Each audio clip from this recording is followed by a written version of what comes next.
हरि ओम तत्सत। श्रीमते रामचंद्राय नमः।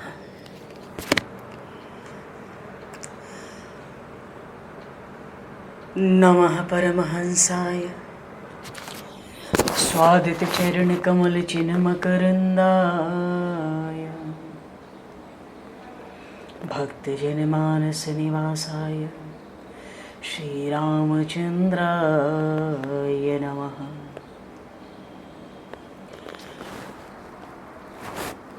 वागीशायस्य वदने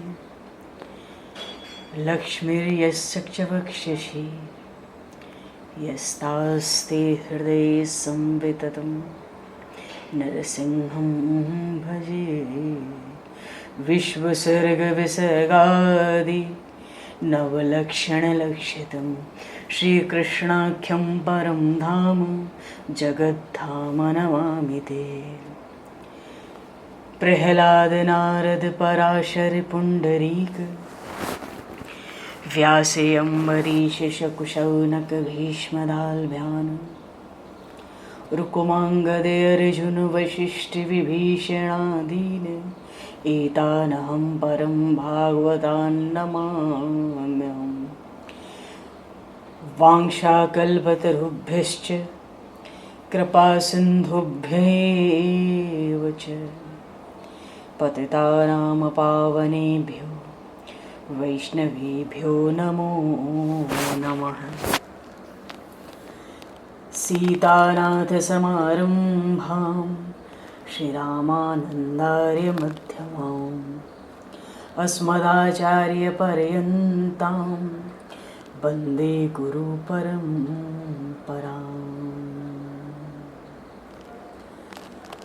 योगीन्द्राय नमस्तस्मै शुकाय ब्रह्मरूपिणे संसारसर्पदष्टं योर्विष्णुरातमौच्यत। नारायणं नमस्कृत्य नरं चैव नरोत्तमं देवीं सरस्वतीं व्यासं ततो जयमुदीरयेत्। बोली श्रीमद्भागवत महापुराण की जय। गोविंद जय जय गोपाल जय जय।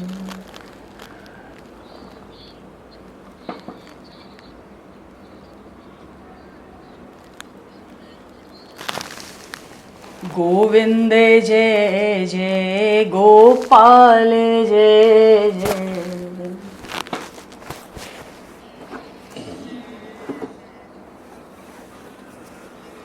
राधा रमण हरि गोविंद जय जय।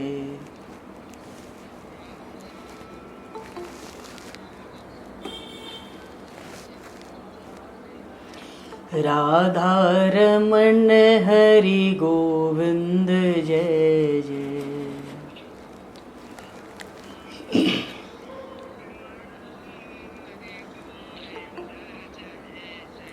गोविंद जय जय गोपाल जय जय।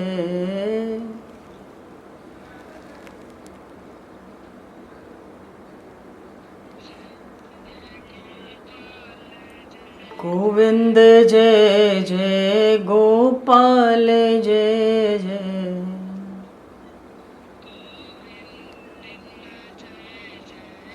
राधा रमण हरि गोविंद जय जय। राधा रमण हरि राधा रमण हरि गोविंद जय जय।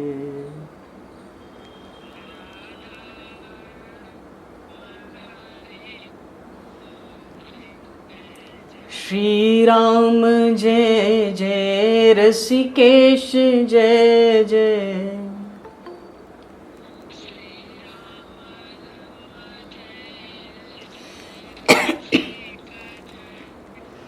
श्री राम जय जय ऋषिकेश जय जय।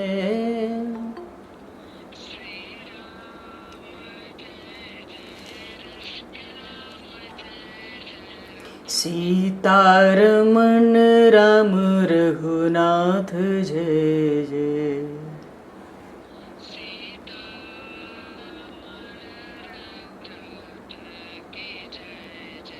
सीतारमण राम रघुनाथ जय जय।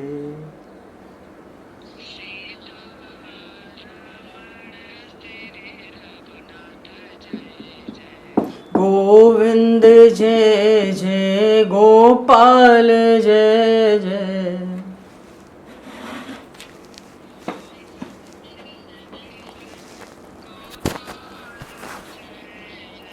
राधा रमण हरि गोविंद जय जय।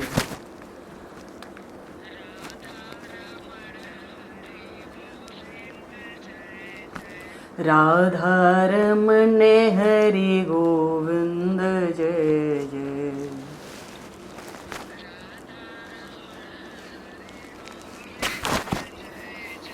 श्री राम जय जय ऋषिकेश जय जय।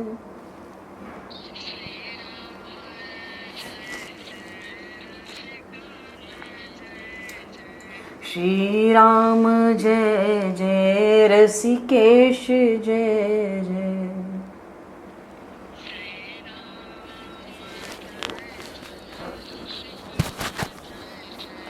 सीतारमण राम रघुनाथ जय जय।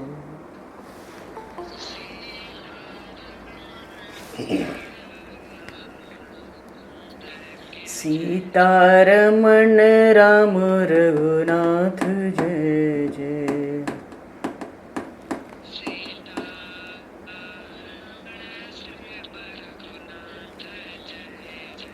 राधा रमण हरि गोविंद जय जय।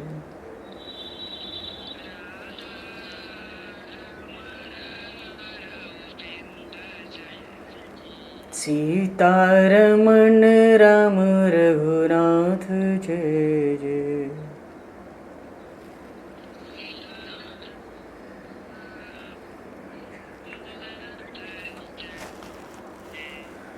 बोली शिवा के बिहारी लाल की जय। श्रीमद्भागवत महापुराण की जय। श्री वृंदावन प्रेम धाम की जय। श्री जमुना महारानी की जय। श्री गिरिराज महाराज की जय। श्री गिरिराज धरण की जय। समस्त गौवंश की जय।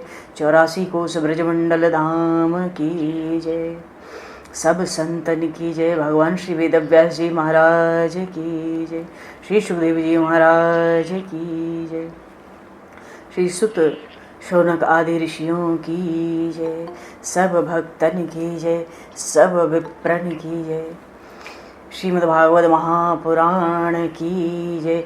श्री रामचरितमानस जी महाराज की जय। श्री राम महाराज की जय। जय जय श्री राधे। जय जय श्री सीताराम। हर हर महादेव। हरि शरणम। अनंत कोटि ब्रह्मांड नायक सर्वेश्वर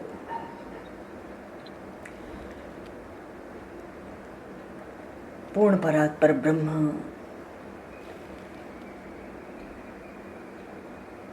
सच्चिदानंद ब्रह्म भगवान श्री राधा माधव असंख्य कल्याण गुणगण लय भक्त वांछा कल्पतरु शरणागत वत्सल भक्त वत्सल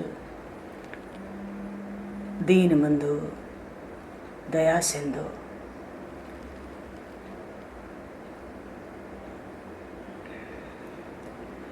भगवान श्री हरि की महती कृपा करुणा से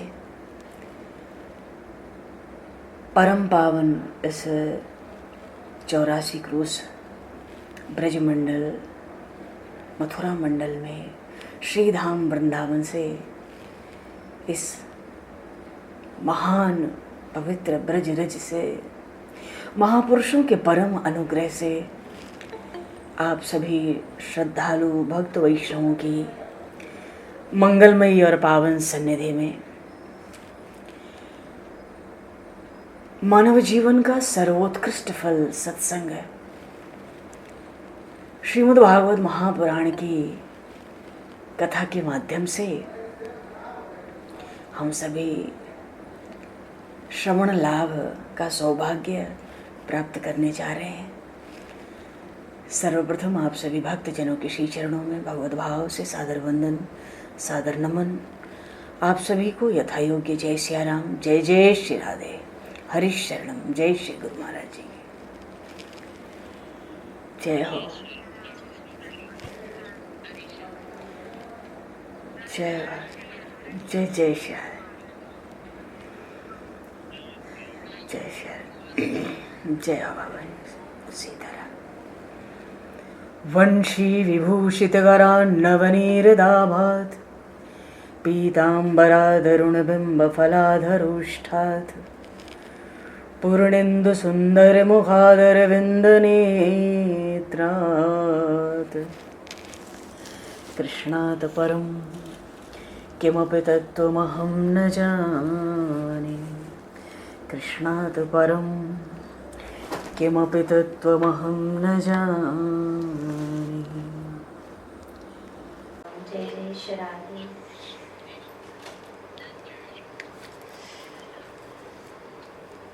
जय हो। आज चलो जय हो, जय जय श्री राधे। शीशावतार आचार्य चरण यदुवंश में अवतंस भगवान श्री कृष्ण के बड़े भाई श्री श्री दाऊजी महाराज का इस 84 कोस ब्रजमंडल के परम पावन धाम स्थल में आज के दिन गोकुल में प्रागट्य हुआ। उन शेषावतार के जन्मोत्सव की आज षष्ठी है। इसको हल षष्ठी कहते हैं क्योंकि हलधर उनका शस्त्र था। हल लेकर चलते दाऊ बाबा। तो उनके प्रागट्य उत्सव की सभी भक्तजनों को, प्रेमी जनों को अनेकों अनेक हार्दिक बधाइयाँ, शुभकामनाएं, मंगल कामनाएं। बोलिए श्री दाऊजी महाराज की जय, 84 कोस ब्रजमंडल धाम की जय। देखो बड़े भाई हैं, षष्ठी पे आए हैं। परसों तो हमारे बालकृष्ण लाल आने वाले हैं 18-19 में, 18 की रात्रि को शायद, और देख लेंगे। अष्टमी लग रही है और 19 की तो है ही व्रत के लिए, और अष्टमी का उत्सव संभवतः 18 की रात्रि में ही होगा। और देख के कल स्पष्ट कर देंगे। बोलिए श्री दाऊजी महाराज की जय। दाऊजी महाराज के श्री चरणों में कोटि कोटि नमन है। शेषावतार के श्रीमद् भागवत की कथाक्रम को आगे बढ़ाने के लिए कांसाय वस्त्रम मणिहार भूषितम सिंहासनस्थं श्रितभक्तव्यापितं अनाथनाथं करवीरवासनं श्रीकृष्ण गोविन्द शरणं प्रपद्ये। श्रीकृष्ण गोविन्द चरणं प्रपद्ये। गोविंदाय नमो नमः। हरि शरणम। पूर्व प्रसंग कलयुग को स्थान मिला। 4 स्थान लेने के बाद कलयुग ने 5वें स्थान के लिए आग्रह किया। और परीक्षित जी का कुछ बुद्धि तो विक्षेप में बिगड़ में आ ही गई थी, क्योंकि कलयुग ने स्तुति की तो पैर छू के स्पर्श भी कर लिया था। स्पर्श दोष से बुद्धि कुछ बिगड़ तो गई थी। उसको स्वर्ण में स्थान दिया। स्वर्ण में स्थान दिया तो एक दिन राजा परीक्षित ने सोचा, देखो कलयुग ने एक ही बार पैर का स्पर्श किया, प्रणाम किया। परीक्षित जी सोचते, मेरे पूर्वजों ने क्या क्या मेरे लिए रखा है कोष में, राजकोष में, तो कभी देखा ही नहीं पूर्वजों की संपत्ति। पांडवों के पास क्या क्या था। एक पेटी में सुंदर मुकुट मिला। राजा को वो मुकुट बहुत पसंद आया। कुछ सोचा विचारा नहीं, सिर पर रख लिया। जरासंध का मुकुट, पाप का धन।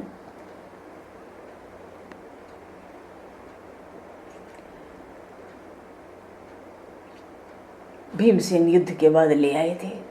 धर्म की गति तो बड़ी सूक्ष्म है। अच्छा, धर्मराज युधिष्ठिर का ये विचार था कि इस मुकुट को बड़ा सुंदर था, कभी पहन भी लूंगा तो ये जरासंध का स्पर्श भी होगा, पाप विचार हिंसा सब आ जाएगी, इसको नहीं पहनो। कभी पहने ही नहीं धर्मराज युधिष्ठिर ने, पर सुंदरता से आकर्षित हो गए परीक्षित जी। जैसे ही धारण किया वो कलि पुरुष प्रवेश कर गया। कहाँ प्रवेश किया? सिर पर। शिकार खेलने की इच्छा हुई।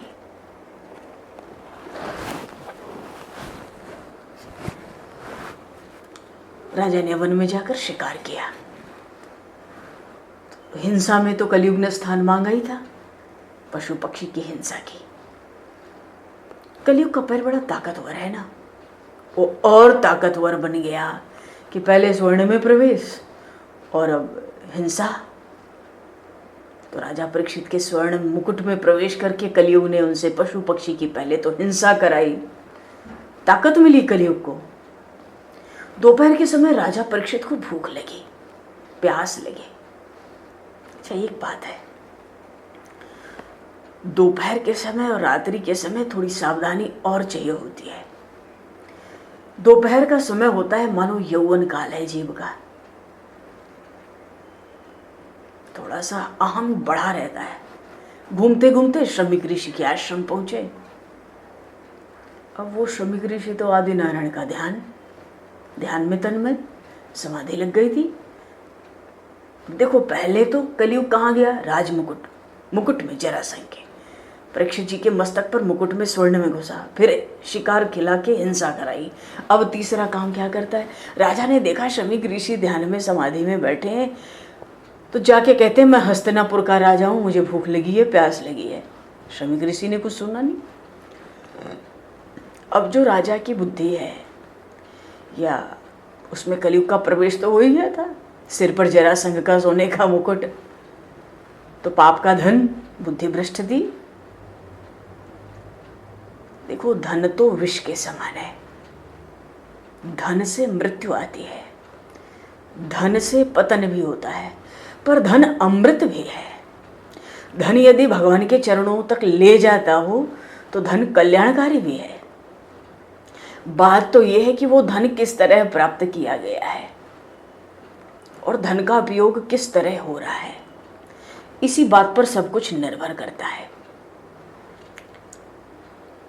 तो जरासंध का धन तो अन्याय का था, वही धन पांडवों के घर आ गया। आज परीक्षित की बुद्धि भ्रष्ट हुई। आया था ना, 1-2 दिन पहले सत्संग में बात आई कि किसी की सैया पर मत सोओगे तो मन बिगड़ेगा, और कहीं मन बन गया, बच भी गया, अपना कुछ आसन बिछा लिया, चादर कंबल, और 5 माला भगवान की जप कर ली, तो सैया थोड़ी शुद्ध हो गई, मजबूरी में, आपत्ति काल में। नहीं तो किसी के घर किसी की सैया पर शयन नहीं करना चाहिए। उस समय मन भले न बिगड़े, बाद में बिगड़ सकता है। देखो, धन तो आया था पांडवों के पास, जरासंध के अन्याय का। परीक्षित ने मुकुट धारण किया, पाप अब प्रकट हुआ, मन अब बिगड़ा, बुद्धि अब भ्रष्ट हुई। बुद्धि कैसे भ्रष्ट हुई? कलयुग का प्रभाव। कलयुग कहता है, महाराज मन में सोचते हैं कि ब्राह्मण को परमात्मा का ध्यान छोड़कर मेरा स्वागत करना चाहिए, ये तो ढोंग कर रहा है। तो श्रमिक ऋषि की परीक्षा लेना चाहे। उसी समय पास से एक सांप गुजर रहा था, मार दिया बाण से उसको, धनुष बाण से उसको मारा, और मारकर गले में बाण की नोक पर ही सांप को उठाया, मरे हुए सांप को, और बाण की नोक से उठाकर श्रमिक ऋषि के गले में पहना दिया। देखो फिर हिंसा की ना, सांप को बाण से मारा। अब ये चौथा पाप हुआ। देखो थोड़े समय में कलयुग आया, कितना मन बदल देता है धर्मात्माओं का भी। सांप को मारा, फिर अपराध क्या किया, कंठ में कहाँ तो फूलों के हार पहनाए जाते हैं महर्षियों को, संतों को, और इन्होंने सर्प, मरा हुआ सर्प, तो बुद्धि भ्रष्ट ही तो है, वही मरा हुआ सर्प। रोज ब्राह्मण की पूजा करने वाले राजा परीक्षित आज ब्राह्मण श्रमिक ऋषि जो समाधि में बैठे हैं उनका अपमान कर रहे हैं। बुद्धि भ्रष्ट नहीं है, ये कलयुग का प्रभाव है। जब ऐसी बुद्धि भ्रष्ट हो तो हम समझ जाएं कि अब हमारे जीवन में कोई बड़ी विपत्ति आने वाली है। देखो किसी के प्रति हम प्रपंच करें, छल कपट करें, कुछ ऐसा करें, तो ऐसी इच्छा, ऐसी कामना, ऐसा भाव भी आवे तो समझ लो बुरा समय आने वाला है। क्योंकि जो दूसरों के लिए प्रपंच बुरा करता है वो परमात्मा के लिए तो बुरा करता है। दूसरों के साथ छल कपट भगवान के साथ किया गया छल कपट है, भगवान को छोड़ के कोई है ही नहीं, दूसरा कुछ है ही नहीं। तो श्रमिक ऋषि के गले में मरा हुआ सर्प, इसका अर्थ तो यह है कि उन श्रमिक ऋषि ने काल पर विजय पा ली है, क्योंकि काल के काल तो भगवान नारायण है। ऐसा ध्यान में मस्त है कि शरीर की सुध नहीं है। जिसको भगवान के, परमात्मा के ध्यान में सुध नहीं रहती शरीर की, भान नहीं रहता शरीर का, उसने काल पर विजय पा ली है।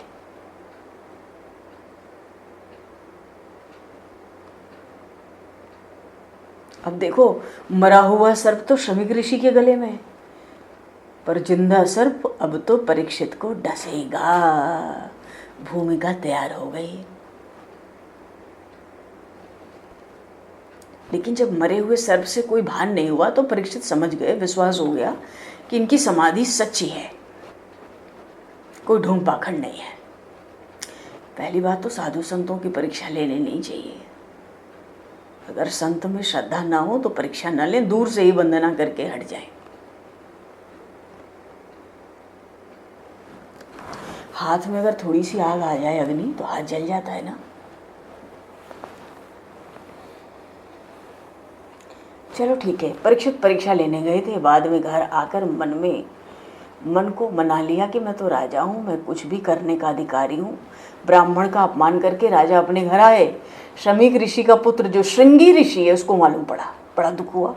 छोटा सा 8-9 साल का बालक, मेरे पिताजी का अपमान किया गया। किस राजा ने पिता के गले में मरा हुआ सर्प डाला? आज के 7वें दिन उसके गले में जिंदा तक्षक, जो तक्षक है बड़ा विषैला सर्प, जाएगा और उसको डसेगा। जिंदा सर्प उसके गले में जाएगा, जिसने गले में मरा हुआ सर्प पहनाया है, और उसको डसेगा भी, केवल गले में नहीं जाएगा, डसेगा भी। श्रृंगी ने श्राप दिया श्रमिक ऋषि के पुत्र ने। परीक्षित ने घर जाकर जैसे ही मस्तक से मुकुट उतारा ना वो जरासंध का, और स्वर्ण भी था, सोना तो कलयुग आया ही था, जैसे उतारा बुद्धि स्वच्छ होने लगी, पवित्र होने लगी।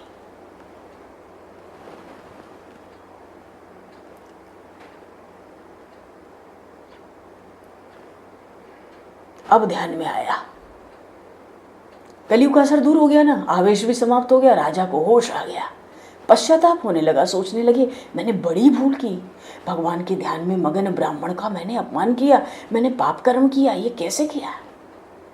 अब देखो राजा परीक्षित ने जीवन में पहली बार आज ही ये सब पाप किया है।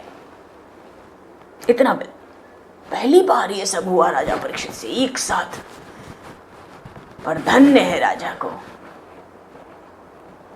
धन्य है उस राजा परीक्षित को जिसने पाप करने पर जब पश्चाताप हुआ तो प्रायश्चित रूप से अन्न जल सब त्याग दिया। उस पाप के बाद जल और अन्न ग्रहण नहीं किया परीक्षित जी ने। तुरंत राजा ने सुना कि 7 दिनों के बाद तक्षक नाग के दंश से काटने से मेरी मृत्यु हो जाएगी। राजा और सावधान हो गए, उनकी आंख खुल गई। मुझे प्रभु ने सजा दी, उचित ही है, प्रभु की कृपा ही है। क्यों? 7 दिन का मौका तो दिया, 7 दिनों तक लगातार भक्ति करने का समय तो दिया। तो ये शाप कहाँ है? तो वरदान है। जब पता नहीं होता है मृत्यु कब होगी तो हम तो 7 घंटे 7 मिनट भी मानो भक्ति में न रह पाए। पर जब श्राप मिला तो पता लगा 7वें दिन मृत्यु है, तो वरदान है ना, समय मिला भक्ति का। अगर श्राप तो तब होता कि अभी मर जाए वो राजा। अगर श्रृंगी ऋषि कहता वो राजा अभी मर जाए, अभी उसके गले में सर्प जाए और डस ले गले में, ये श्राप होता, अवसर नहीं मिला। अब तो भगवान ने सावधान किया, 7 दिन का समय बहुत होता है। राजा ने संतोष मान लिया। एक नियम होना चाहिए, जिस दिन हमसे कुछ पाप बन जाए ना, उस दिन हम उपवास करें।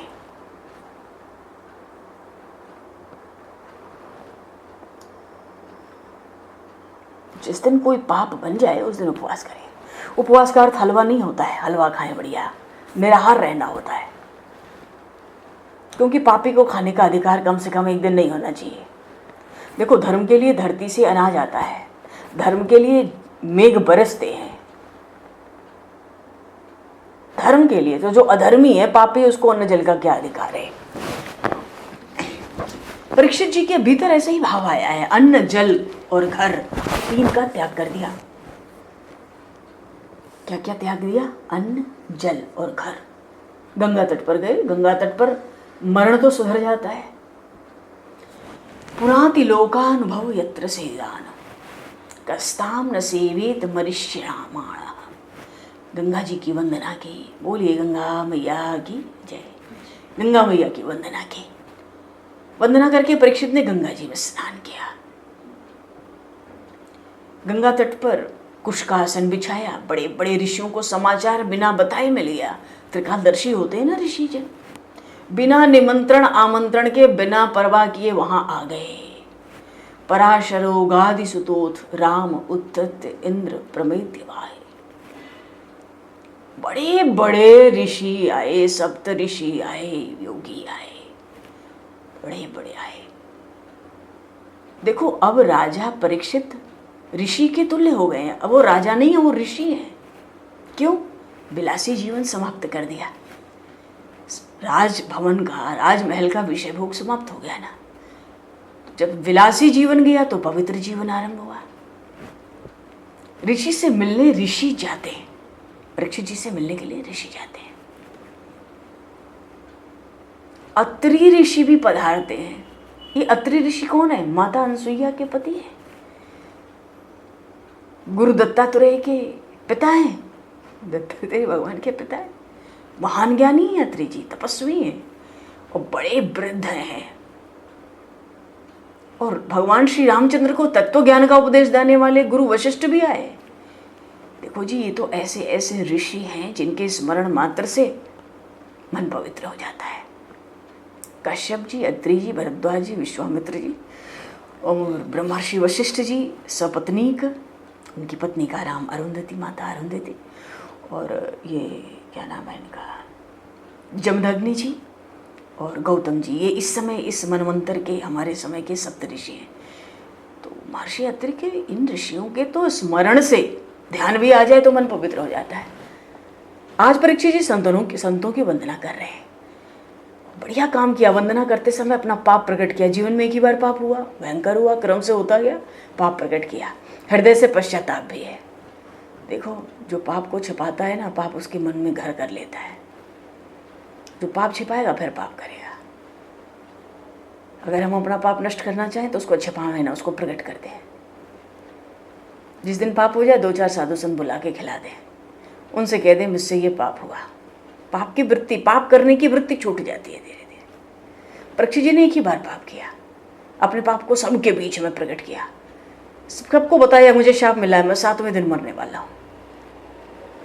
मैंने जीवन में मृत्यु की तैयारी कभी की ही नहीं।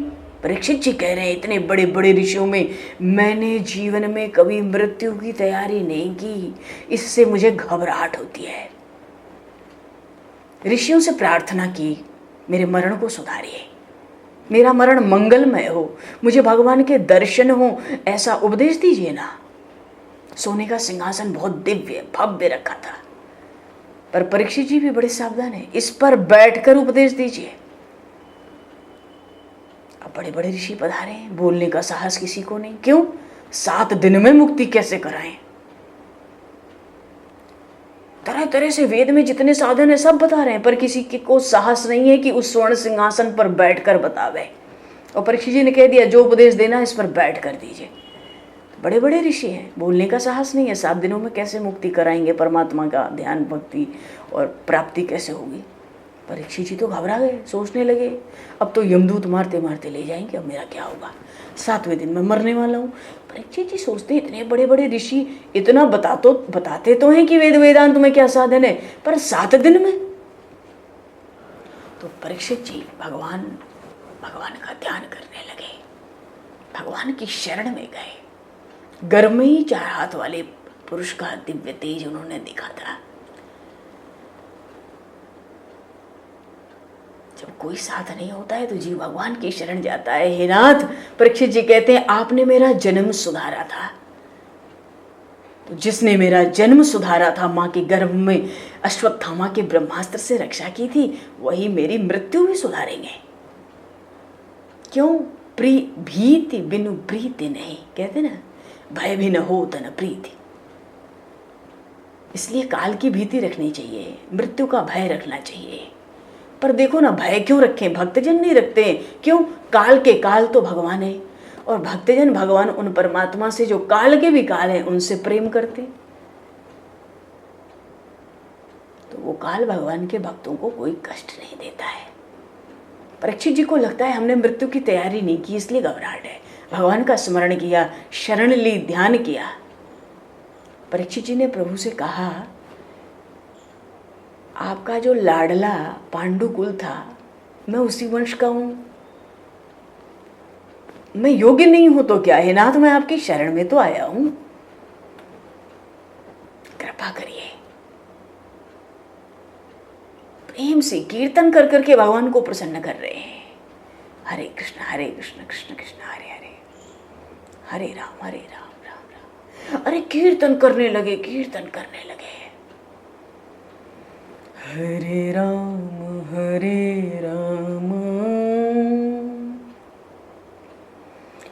राम राम हरे हरे, हरे कृष्ण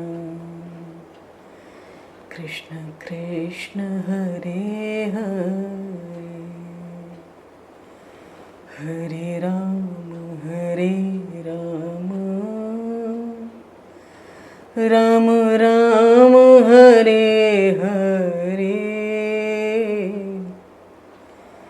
हरे कृष्ण कृष्ण कृष्ण हरे हरे, हरे कृष्ण कृष्ण कृष्ण हरे हरे। श्री कृष्ण कीर्तन कर रहे हैं, करते करते भगवान को मना भी रहे, करुण स्वर से पुकार भी रहे। वो स्वर भगवान के कानों में जाता है, भगवान को दया आती है। भगवान को दया आती है तो क्या होता है, सावधानी से सुनो। सुखदेव जी गंगा तट पर विचरण कर रहे थे। प्रभु ने सुखदेव जी महाराज को प्रेरणा दी, सेवक लायक है, आप वहां पधारिए। तत्राभवद भगवान वासपुत्रो, तत्राभवद भगवान व्यासपुत्रो, यदीक्षया गामटमानोपैक्ष्य। चारों ओर प्रकाश छाया हुआ है। ऋषियों को बड़ा आश्चर्य हुआ, अरे अभी तो प्रकाश नहीं था, चारों दिशाओं में इतना प्रकाश। सोच रहे सूर्य नारायण कहीं धरती पर तो नहीं आ गए। नहीं, ये कोई महान परमहंस पधारे हैं। कमर पर डोरी तक नहीं है तो लंगोट कहाँ से हो गई। नग्न दिगंबर। बोलिए श्री सुखदेव जी महाराज की जय। देखो जी, सुखदेव जी महाराज आएंगे नहीं तो भागवत की कथा कैसे होगी। डोरा कहाँ से आएगा, रस्सी कहाँ से आएगी, लंगोट नहीं है, नग्न दिगंबर। वासना समाप्त हो गई है, पूर्ण नरवसन जिसको कहते हैं। मस्तक पर बाल बिखरे हुए हैं, हाथ घुटनों तक पहुंच रहे हैं, और दृष्टि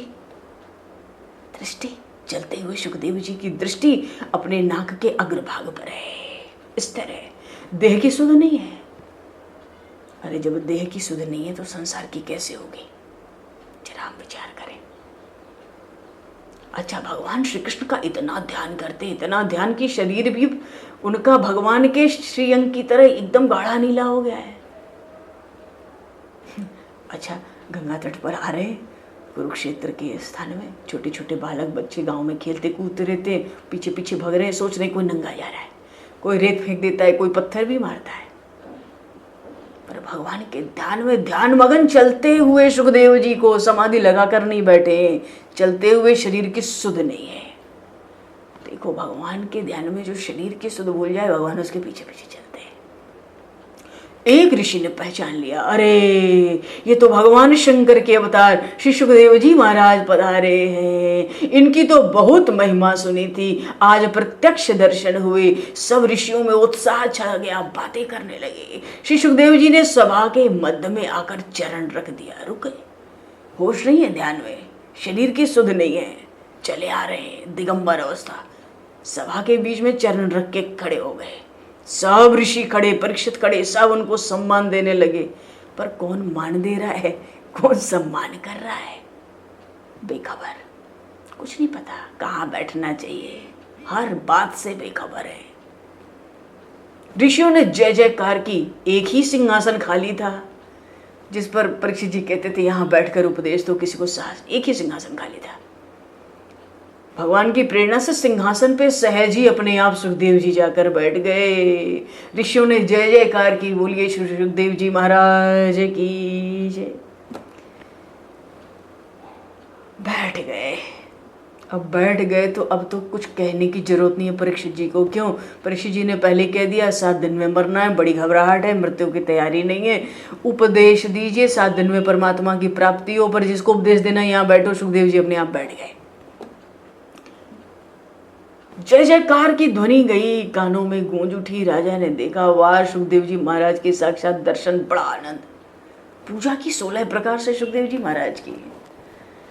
और सुखदेव जी महाराज के समक्ष भी अपने पापों को स्वीकार किया और कहा, मैं आपकी शरण में आया हूं। और प्रसन्न है सुखदेव जी महाराज। काल को भी जीते हुए राजा के मस्तक पर वरद हस्त रख दिया। अरे जैसे ही हाथ रखा सुखदेव जी महाराज ने परीक्षित के सर पर, उन राजा परीक्षित को तेजो में जो चतुर्भुज स्वरूप है ना भगवान श्री कृष्ण का, उसका दर्शन हुआ। बोले श्री चतुर्भुज नारायण भगवान की जय।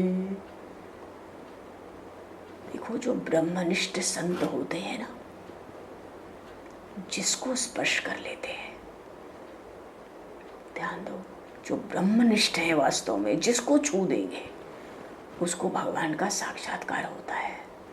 मंत्र दीक्षा से स्पर्श दीक्षा श्रेष्ठ है। स्पर्श कर दिया, दर्शन करा दिया। सुखदेव जी कहते, राजन क्यों परेशान हो, अभी तो 7 दिन तुम्हारे पास है। मैं तुम्हें लेने नहीं आया हूं, मैं तो तुम्हें प्रभु का ध्यान दिलाने आया हूं। क्योंकि जिनको आत्मस्वरूप भगवान का अनुभव होता है, फिर उनको किसी की कोई अपेक्षा नहीं रहती। प्रत्यभाषत धर्मज्ञो भगवान बादरायणी है। देखो, सुखदेव जी को यहाँ पर 19वें अध्याय में प्रथम स्कंद के बादरायणी कहा। सुखदेव शब्द भी लिखा होता तो क्या बात थी, पर भागवत का एक भी शब्द व्यर्थ नहीं लिखा गया है। अरे गणेश जी ने लिखा है, 24 घंटे व्यास जी ने कथा की है। सुखदेव जी का जो वैराग्य एकदम पूर्ण है। बादरायणी क्यों? बादरम अयनम यस्य सह बादरायण। महर्षि व्यास बेर खाकर जीवन निर्वाह करते थे, केवल बेर, इसलिए उनको बादरायण कहते थे। अब उनके पुत्र हैं व्यास जी, तो सारा दिन रात जप करते, जब भूख लगती तब 24 घंटे में एक बार सिर्फ बेर खाते थे, बेर पर निर्भर थे, तो बादरायण कहलाए। व्यास जी का ऐसा वैराग्य था। पर सुखदेव जी को तो बेर की याद तक नहीं है। व्यास जी वस्त्र पहनते हैं, सुखदेव जी के पास तो कोई लंगोट भी नहीं, एक धागा भी नहीं शरीर पर। सुखदेव जी व्यास जी के पुत्र हैं, इसलिए उनके लिए बादरायणी कहा। भगवान बादरायणी है। सुखदेव जी कहने लगे, राजन परेशान मत होइए, नारायण का स्मरण करिए। प्रत्यभाषत धर्मज्यो भगवान बादरायणे। भगवान का स्मरण कीजिए, आपका जीवन सुधरेगा। जो समय बीत गया उसका विचार मत करिए, वर्तमान को सुधारना है। जो वर्तमान सुधारता है उसका भविष्य मंगलमय हो जाता है। तो वर्तमान कैसे सुधरेगा? हर क्षण का सदुपयोग होना चाहिए, प्रति क्षण का, क्षण क्षण का। राजा को विश्वास हो गया ये मेरी मृत्यु को सुधारने आए हैं। अब राजा तो राजा है, कामी विलासी, पर भगवान की प्रेरणा से संत आए हैं, ये विश्वास हो गया। क्यों? जब माँ के पेट में था अश्वत्थामा ने ब्रह्मास्त्र छोड़ा, भगवान ने उस समय रक्षा की थी। जन्म उन्होंने सुधारा, मरण सुधारने के लिए भगवान ने सुखदेव जी महाराज को भेजा है। भगवान की प्रेरणा से ही जीवन में संत पधारते हैं, ये भी बात पक्की है। तो राजा परीक्षित ने श्री सुखदेव जी महाराज से 2 प्रमुख प्रश्न पूछे। सावधानी से श्रवण करेंगे हम लोग, क्योंकि इसी में सब भागवत चलनी है। प्रश्न तो कई थे, पर प्रधानता 2 प्रश्नों की है। क्या कि पहला प्रश्न पूछा श्री राजा परीक्षित जी ने भगवान श्री सुखदेव जी महाराज से कि मनुष्य मात्र का कल्याण हो ऐसा कोई रास्ता दिखाइए। अपने लिए नहीं पूछा, सबके लिए पूछा। प्राणी मात्र का कल्याण कैसे हो, मानो हम सभी के लिए। परीक्षित जी ने सुखदेव जी से एक प्रश्न कर लिया, सबका कल्याण कैसे हो, मानव मात्र का, मनुष्य मात्र का, सबका श्रेय कैसे हो, कोई रास्ता। और दूसरा प्रश्न अपने को ध्यान में रखकर पूछा, जिसके मृत्यु नजदीक हो उसको क्या करे और क्या ना करे ये भी समझाइए। इत श्रीमद्भागवते महापुराणे वैशाख्यायां अष्टादश सहस्रायां पारमहंस्यां संहितायां प्रथम स्कंदे शुकागमनम नामैकोनविंशोऽध्यायः इति प्रथमः स्कंदः समाप्तः। हरि ओम तत्सत्। श्रीमन्नारायण नारायण नारायण। देखो प्रथम स्कंद का तो यहीं तक प्रसंग है। अब द्वितीय स्कंद हम लोग अभी आरंभ करेंगे 2 पल में। कीर्तन बोलो प्रेम से।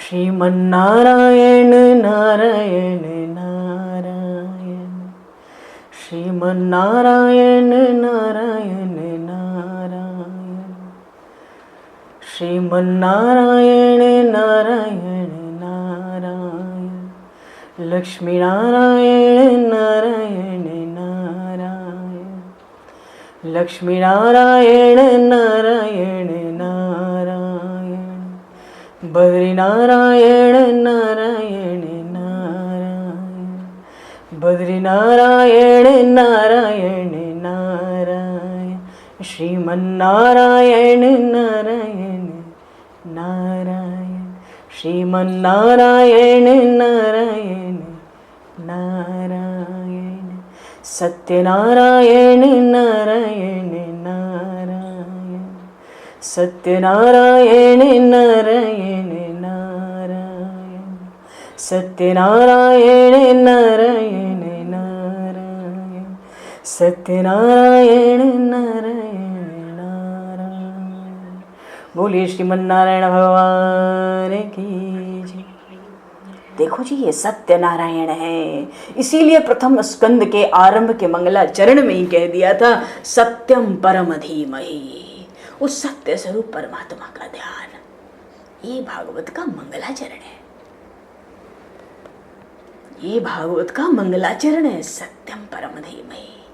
उन भगवान का ध्यान देखो। पद्म पुराण में नहीं, शिव पुराण में भगवान शिव ने कहा 3 तरह से पाप होते हैं, मन से, वाणी से, शरीर से।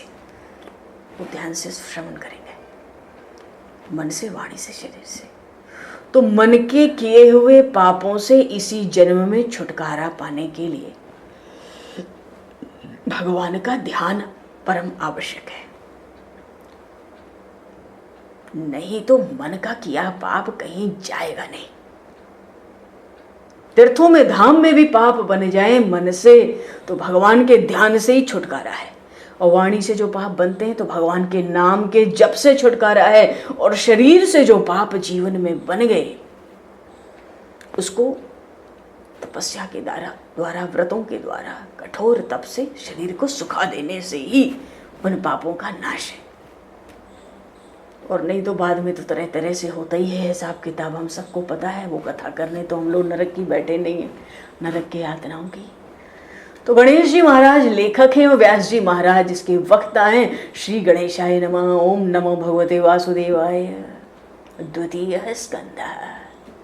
ये जो द्वितीय स्कंद है ना, इसमें सबसे पहले तो भगवान का जो स्वरूप है ना, पहले अध्याय में क्या आया? सत्यम परम धीमहि, सत्य रूप परमात्मा का, सत्य स्वरूप परमात्मा का ध्यान। और द्वितीय स्कंद में सबसे पहले आया जगत गुरु परमात्मा। श्री सुखदेव जी महाराज कहते हैं, देखो पहली वाणी दूसरे स्कंद के पहले ही अध्याय में पहला दूसरा श्लोक सुखदेव जी की वाणी के रूप में प्रकट हुआ। वर्यानेश ते प्रश्न कृतो लोकहितम नृप, आत्मवित् सम्मतः पुंसाम श्रोतव्यादिषु यः परम्। श्रोत व्यादिनी राजेंद्र नृणां सन्ति सहस्रशः, पश्यता मामं मात्मात्म तत्वं गृहेषु गृहमेधिनाम। सुखदेव जी की वाणी अब प्रकट हुई है द्वितीय स्कंद के पहले दूसरे श्लोक में। सुखदेव जी क्या कहना चाहते हैं? भगवान श्री कृष्ण जगत गुरु हैं। कृष्णम वंदे जगत गुरु। देखो जी, भागवत की कथा का एक एक अक्षर आत्मसात करने के लिए है। एक भी शब्द नहीं, अक्षर व्यर्थ नहीं है कहीं भी। भगवान ही जगत गुरु है। वो भगवान ही सद्गुरु का रूप धारण करके जो अधिकारी का अर्थ है योग्य जो जीवात्मा है, उससे मिलने आते हैं। वो ही आते हैं, इसलिए सद्गुरु का तत्व और ईश्वर का तत्व एक ही है। जैसे कहते हैं भगवान सब जगह व्यापक है, ऐसे ही जो सद्गुरुदेव है ना, वो सर्वव्यापक है। पर वो सर्वव्यापक हैं, कण कण में हैं, इसकी अनुभूति के लिए योग्यता प्राप्त करनी होती है। अब जैसे सूर्य नारायण का प्रकाश तो सब जगह है, पर उल्लू की आंख में तो खराबी है, उसको सूर्य के प्रकाश में अंधेरा दिखता है। तो दोष तो उल्लू की आंख का है ना। पर जो सद्गुरुदेव है वो सब काल में भूत भविष्य वर्तमान सर्वत्र विराजमान है। क्यों? संत अमर है।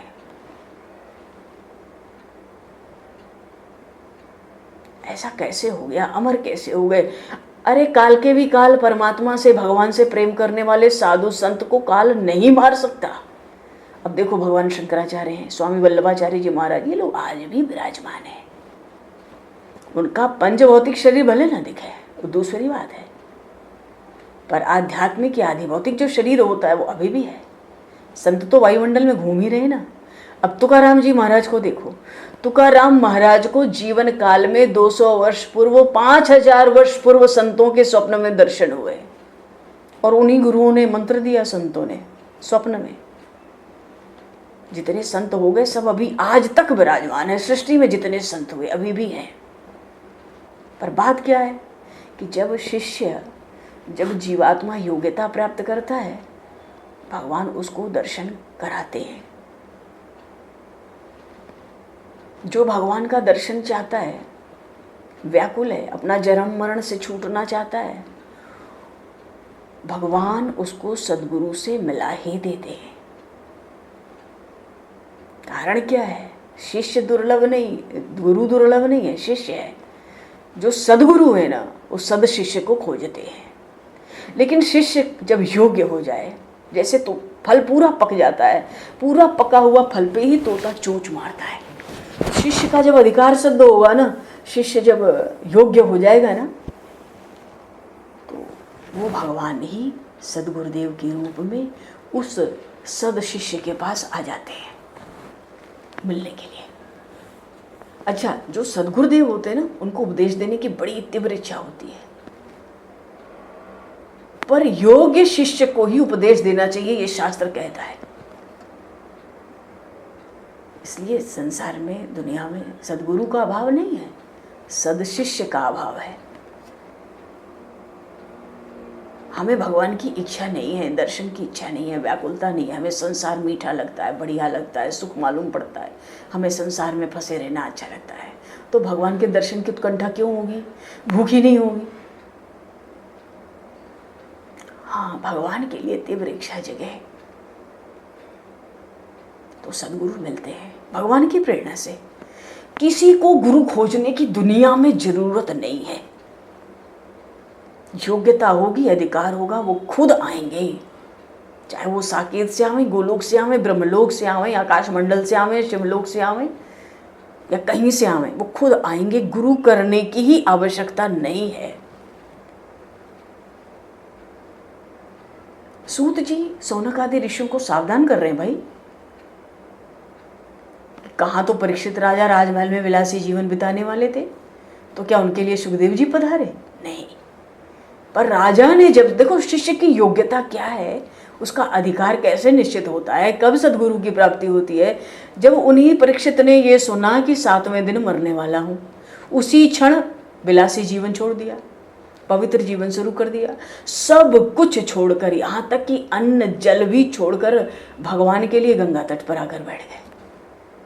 ऐसी स्थिति में बिना निमंत्रण के सुखदेव जी पधारे हैं। जब तक शिष्य सब कुछ का त्याग नहीं कर देगा ना भीतर से, सब कुछ का अर्थ है सब कुछ, तब तक उसको सदगुरु मिल नहीं सकते। और फिर तो बिना निमंत्रण के सुखदेव जैसे महान परमहंस चूड़ामणि आए हैं। अरे भाई ये बताओ, जो आंख उठाकर देखता नहीं, जिसको लंगोट की भी जरूरत नहीं, ऐसे महान अवधूत सुखदेव जी को कौन निमंत्रण दे सकता है? कोई दे सकता है? निमंत्रण दे के बुला लेगा? वो तो बिना निमंत्रण के आए हैं। तो कैसे आए हैं? भगवान की प्रेरणा से आए हैं।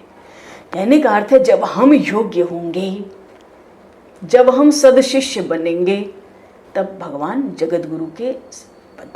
सदगुरु के दर्शन करवाते हैं। जिसको भगवान से मिलने की तीव्र इच्छा है उसको संत मिलते हैं। जिसे संसार थोड़ा भी मीठा लगेगा ना, संत के दर्शन नहीं हो सकते। अरे मिलन तो दूर, संत के प्रति सद्भाव भी नहीं आएगा। अगर राजमहल में ऐसे ही कभी सुखदेव जी आए होते तो राजा भी कहे होते, सुखदेव जी कहते मैं कथा करने आया, तो राजा के हाथ जोड़ के कहते महाराज अभी तो कथा, भले पधारे पर अभी कथा सुनने की फुर्सत नहीं। माया दो तरह से तंग करती है, अनुकूलता से भी, प्रतिकूलता से भी। अनुकूलता में हम फूल जाते हैं, खुश हो जाते हैं, सुख भोगने लगते हैं, भगवान की भक्ति, भगवान छूट जाते हैं। प्रतिकूलता में हाय हाय मचाए रहते हैं तो भगवान छूट जाते हैं। तो माया दोनों तरह से आती है, अनुकूलता, प्रतिकूलता।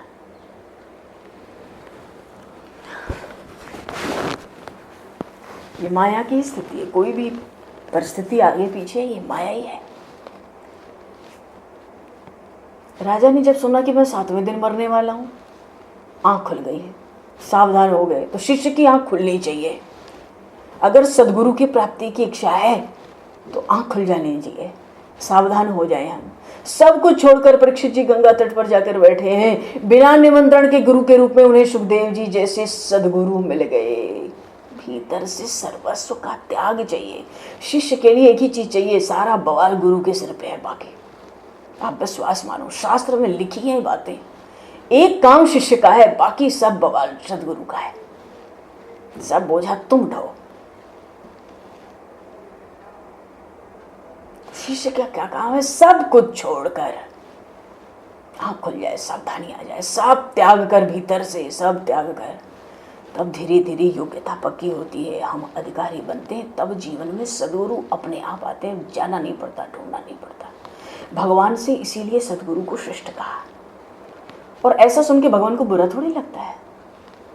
क्यों? संतों की प्रशंसा है, भगवान बड़े प्रसन्न होते हैं। भगवान ने संसार को रचा, हमारा मन संसार में फंसा रहता है। संसार की रचना ही ऐसी है। संसार में जो विषय सुख है ना, शब्द स्पर्श रूप रसगंध, माया ने ऐसा आकर्षण भर दिया कि बड़ा मीठा लगता है, बड़ा सुंदर लगता है। अब जो यौवन काल में है, उनको तो बाल और नाखून भी अच्छे लगते हैं अपने। बाल नाखून में कोई सौंदर्य? ये तो शरीर का मैल है। शास्त्र में लिखा है भोजन के अन्न में अगर बाल आ जाए तो अन्न नहीं खाना चाहिए। बाल के स्पर्श से ही अन्न शुद्ध हो जाता है। इसमें तो माया है जो आकर्षण करती है। अगर शांत मन से ध्यान करें तो शरीर अच्छा लगेगा? कभी लग नहीं सकता। आंख कान नाक मुंह सबसे मल ही तो निकलता है, दुर्गंध भरा है, फिर भी हमें लगता है बहुत सुंदर शरीर है।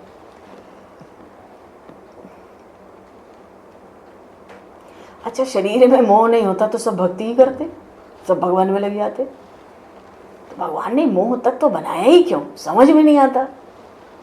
भगवान भी सोचते होंगे सब भक्ति करेंगे तो वैकुंठ में भीड़ हो जाएगी, मोह बना दो, विषयों के प्रति आकर्षण बना दो, सब वैकुंठ ना आ सके, कोई कोई आवे तो हम भी आराम से खातर करेंगे एक एक करके, सबको संसार में फंसे रहने का। जीव संसार में फंस गए, संसार मीठा लगा, बड़ा रसीला लगा, परमात्मा के दर्शन की इच्छा नहीं, पाने की इच्छा नहीं, भोगों से विषयों से वैराग्य नहीं, संसार में फंस गए। पर जो सदगुरु है ना, सदगुरु, ये तो भगवान की कहानी है। भगवान तो बना दिए संसार माया और फंसा दिए। ले अब कोई आवे, और जो कोई आवे तो वो संत सदगुरु की कृपा से आवे। तो सदगुरु सद शिष्य को समझाता है क्या, संसार बहुत सुंदर नहीं है, पर संसार जिसने बनाया है वो बहुत सुंदर है। माया से तुम मोहित हो, माया ने तुमको एकदम ठग लिया, तुम्हारी बुद्धि भ्रष्ट कर दी माया ने, इसलिए संसार सुंदर लगता है, घर परिवार शरीर बढ़िया लगता है, उनमें मन लगता है। अरे ज्ञानी लोग तो संसार को एक बगीचे की तरह देखते हैं, कितना सुंदर बगीचा है, वाह, जिसने बनाया होगा वो कितना सुंदर होगा। संसार तो कार्य है और परमात्मा कारण है। वो भगवान अत्यंत सुंदर है, जिन्होंने इस सुंदर जगत को बनाया है। हरि शरणम। देखो जी, कल का विषय अभी थोड़ा सा, क्योंकि शास्त्र कुछ कहते हैं सदगुरु और सदशिष्य के लिए, इसको कहना सुनना बड़ा बहुत आवश्यक है। आरंभ में ये श्री सुखदेव जी की वाणी है। सुखदेव जी सदगुरु के रूप में पधारे हैं और उत्तम श्रोता हैं परीक्षित जी, सदशिष्य के रूप में। हमको भी जीवन में जानना ही चाहिए कि सदशिष्य और सदगुरु क्या है, किसके क्या क्या धर्म है, क्या योग्यता है, किसका क्या काम है। समय को दृष्टिगत करते हुए आज यहीं पर वाणी को विराम, और इसी प्रसंग को कल उठाना बड़ा आवश्यक है। यहीं से फिर तो कथा होगी ही आगे, थोड़ी सी इस प्रसंग की चर्चा जरूर होगी। बोलिए श्री सुखदेव जी महाराज की जय, श्री परीक्षित जी महाराज की जय। आज यहीं पर वाणी को विराम, बाकी पुष्पांजलि प्रभु के श्री चरणों में सादर समर्पित। और आप सभी को भी यथा योग्य जय सिया राम, जय श्री गुरु महाराज जी की, श्रीमद् भागवत महापुराण की जय, नाम महाराज की जय, श्री राम चरितमानस जी महाराज की जय। सभी को जय श्री राम, जय श्री राम, जय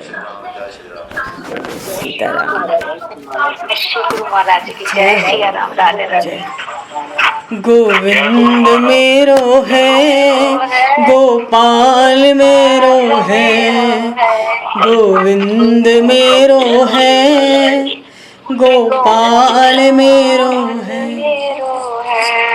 श्री बांके बिहारी नंद लाल मेरो है, श्री बांके बिहारी नंद